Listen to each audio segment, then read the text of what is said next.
हमारी हिमालयन 450 और पता नहीं क्यों इस पे ये साउंड आ रहा है अजीब सा। अभी नहीं दिखाएंगे तो बाद में ये बहुत ज़्यादा बढ़ भी सकता है, तो इसलिए मिला हम लोगों को बहुत ज़्यादा ट्रैफिक। और फाइनली अभी हम लोग पहुंच गए डीलर। फाइनली अभी हमारी बाइक जा रही है अंदर।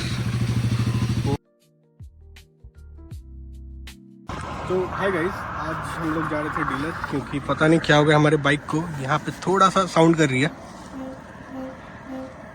ये आप शायद सुन सकते हैं, या फिर मैं और एक क्लिप डाल दूंगा यहाँ पे सुनने के लिए। तो ये है हमारी हिमालयन 450 और पता नहीं क्यों इस पे ये साउंड आ रहा है अजीब सा। बहुत किसी ने बोला ये ट्यूबलेस के लिए हो रहा है, बहुत किसी ने बोला ये अलाइनमेंट का प्रॉब्लम है, और शायद डीलर वाले बोल रहे थे ब्रेक भी टाइट हो गया है, शायद इसके लिए शायद ये वाला अजीब सा नॉइज़ कर रहे हैं। तो ये अभी हम लोग लेके जाएंगे डीलर जो कि है तिनसुकिया में, और दिखाते हैं वहाँ पे कैसे क्या हो रहा है, क्या बनता है, क्या प्रॉब्लम है, और बताते हैं आप लोगों को जल्दी।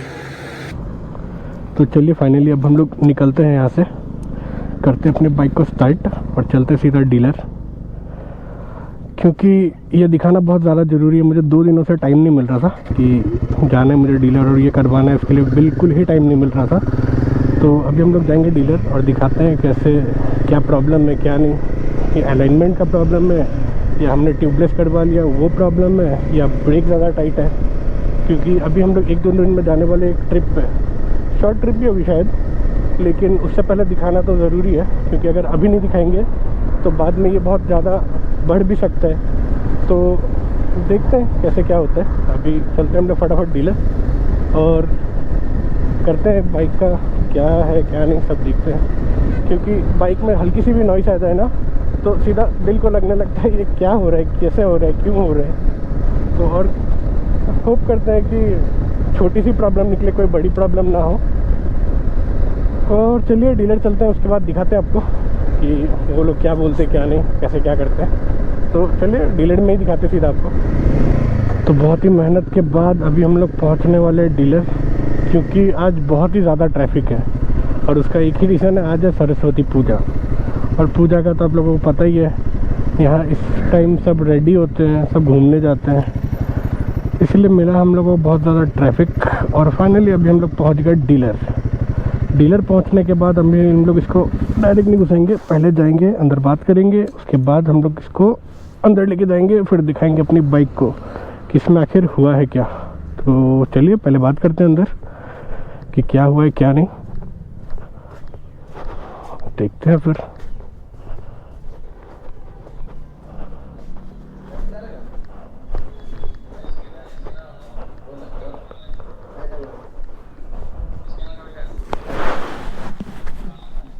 वो बाइक का बुकिंग किया था, कुछ साउंड आ रहा था इसके लिए बुकिंग 5556 बाइक का ये बुकिंग किया था, फ़ोन किया था। हाँ ऑलरेडी क्या देगा।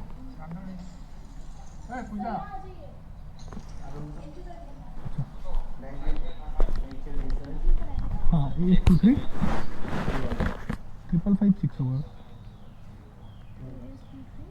AL 5556 सर्विसिंग कराया हुआ है, कुछ बैक में कुछ साउंड आ रहा है। हाँ कितने बजे तक आ जाएगा?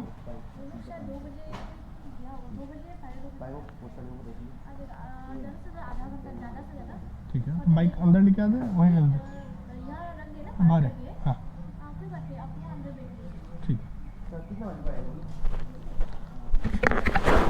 तो अभी हम लोग को यहाँ पे थोड़ा देर रुकना होगा क्योंकि लंच टाइम में शायद, तो बैठते थोड़ी देर और कब डालेंगे पता नहीं बाइक। आधा घंटा का तो उन्होंने बोला है, अब जब बोलेंगे तब हम लोग अंदर लेके जाएंगे।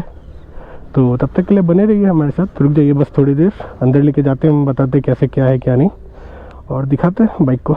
चलिए तब तक वेट कीजिए थोड़ा सा आप भी। तो फाइनली अभी हमारी बाइक जा रही है अंदर, वो लेके जा रहे हैं। तो अभी अंदर तो जाने का परमिशन नहीं है शायद, लेकिन देखते हैं, जाके ट्राई करेंगे देखने का क्या हो रहा है क्या नहीं।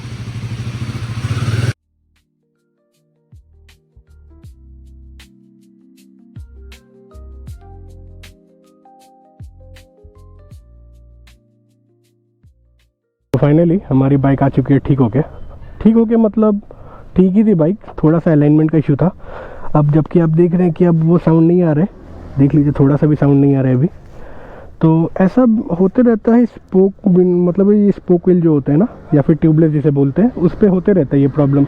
अगर आपके पास भी हिमालयन 450 ट्यूबलेस वाला है तो जब भी 7-8 हज़ार किलोमीटर चले या फिर 10,000 किलोमीटर चले तो आप एक बार अपना अलाइनमेंट जरूर चेक कराएं, क्योंकि रनिंग में ये चीज़ पता नहीं चलता है कभी। तो आपके पास भी अगर है ऐसी मतलब ट्यूबलेस वाली तो आप 10,000 के आसपास दिखा लीजिए हमेशा। तो चलिए मिलते हैं अगले ब्लॉग में। अभी हम लोग यहाँ से निकलते हैं घर की ओर, थोड़ा चला के भी देखना होगा इसको। तो जैसा कि आपको पता है हम गए थे डीलर अपनी बाइक को दिखाने, और यहाँ दिखा भी लिया हमने, बस छोटा सा अलाइनमेंट का प्रॉब्लम था। और अब ये ठीक है, हमने टेस्ट भी कर लिया इसको, सब ठीक ही है अभी यहाँ पे। तो अब टेस्ट करने के बाद यही पता चला है कि अब से हमेशा 10,000 किलोमीटर्स पे मैं अपनी अलाइनमेंट चेक कराऊँगा। और टाइम मिले तो आप भी करवाइए, क्योंकि ये बहुत ज़रूरी चीज़ है अलाइनमेंट ठीक करना, वरना ब्रेक्स का बैंड बच जाता है। तो ठीक है, अभी आज का ब्लॉग यहीं ख़त्म करते हैं हम लोग, और मिलते हैं अगले ब्लॉग में। तब तक के लिए सब्सक्राइब कर दीजिए वीडियो को और लाइक करना ना भूलें। Thank you.